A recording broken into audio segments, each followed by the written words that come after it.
The Galactic Council's war chamber erupted in chittering laughter as the holographic display showed the approaching human fleet. Ambassador Zixth of the Krell Empire pointed one of his 4 crystalline arms at the primitive vessels, his voice dripping with amusement. "Look at their so-called armor," he wheezed between laughs. "Those bulky, inefficient suits they wear. Do they think they're still fighting with sticks and stones?"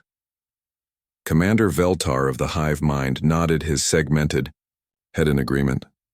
"Our intelligence reports show they call it power armor. How quaint. Our energy shields can deflect plasma bursts that would vaporize entire moons, yet they cling to physical plating like savages." The assembled alien representatives shared the joke. The humans had only recently joined the galactic community, barely a century ago, and their military technology seemed laughably primitive compared to the sophisticated energy-based defenses that had dominated warfare for millennia.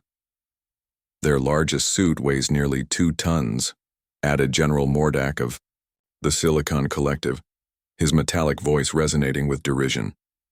"Our soldiers can phase through solid matter and strike from 11 dimensions simultaneously. What good is thick metal against that?" What none of them knew was that Captain Sarah Chen, encased in her Mark VII Aegis power armor, was listening to every word through intercepted communications as her dropship descended toward the fortified world of Kepler 442b. "You hearing this, Nomad Squad?" she asked through her comm system. "Copy that, Captain," replied Sergeant Rodriguez from his own armored suit. "Sounds like they're in for a surprise." The human expeditionary force had been sent to liberate Kepler 442b after the planet's human colonists had been enslaved by the Trilateral Alliance. The aliens controlled the planet through a network of massive orbital defense platforms, planetary cannons capable of cracking continents apart with focused graviton beams. As the human dropships entered the atmosphere, the alien defenders activated their weapons. The first planetary cannon swiveled toward the descending craft, its barrel crackling with enough energy to punch through a battleship's shields.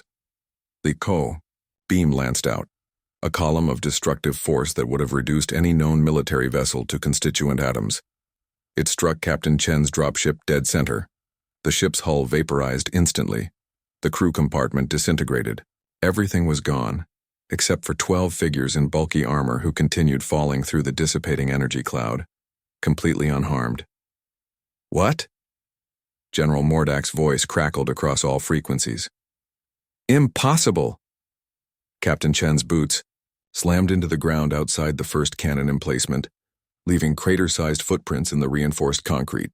The aliens had designed their defenses to repel energy-based attacks and dimensional intrusions, but they had never considered something as primitive as kinetic impact. "Nomad Squad, sound off," Chen ordered as her suit's heads-up display showed her team's positions. "Nomad 2, operational. Nomad 3, systems green. Nomad 4, ready to party." One by one, all 12 members of the squad confirmed their status. Their armor's reactive plating had absorbed the planetary cannons, energy burst and converted it directly into power for their suit systems. What should have killed them had instead supercharged their equipment. The first alien defenders emerged from the cannon facility, tall, graceful beings with energy weapons that could slice through starship armor. They opened fire immediately, sending streams of superheated plasma toward the humans. The energy blasts struck Chen's armor and simply stopped. The suit's ablative layers absorbed the heat while its underlying systems distributed the energy through a network of quantum capacitors. Her armor didn't even show scorch marks. "My turn," she said, raising her weapon, not an energy rifle or plasma cannon, but an old-fashioned railgun that fired solid tungsten projectiles at a significant fraction of light speed. The first shot punched through 3 alien defenders, the facility wall behind them, 2 more walls beyond that, and finally embedded itself in the cannon's control mechanism. The massive weapon went dark. "Impossible!" shrieked Commander Veltar through the communications array. "How can such primitive armor withstand our weapons?" Sergeant Rodriguez answered by walking directly through a particle beam that should have disintegrated him at the molecular level. His armor's quantum-locked molecular structure simply refused to be disrupted. "It's not about being advanced," he said, his voice broadcast on all frequencies. "It's about being prepared." The truth was that human power armor represented a completely different philosophy of warfare. While aliens had spent millennia developing increasingly exotic energy-based attacks and defenses, humans had focused on creating armor that could survive anything the universe threw at them.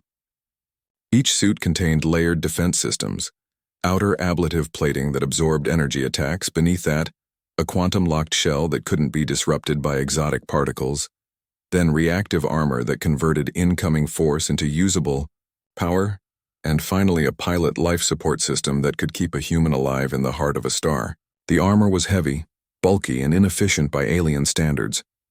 It was also absolutely unstoppable.